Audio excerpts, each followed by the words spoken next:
Supreme court के justice फायज ईसा ने remarks में कहा है कि हड़ताल करने वाले वकला को लाइसेंस खत्म कर देने चाहिए और ऐसे जजेस को भी हटाना चाहिए जो ऑर्डर में लिख रहे हैं वकला हड़ताल पर हैं।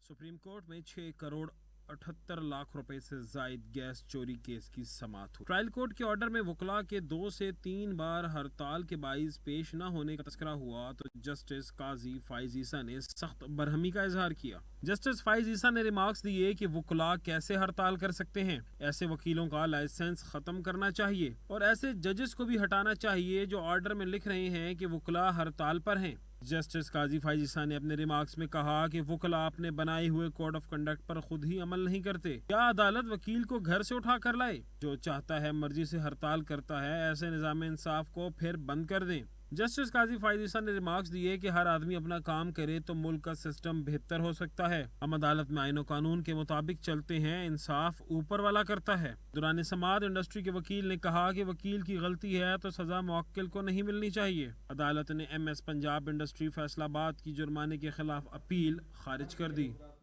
अभी वक्त हुआ एक ब्रेक का, हमारे साथ रहिए।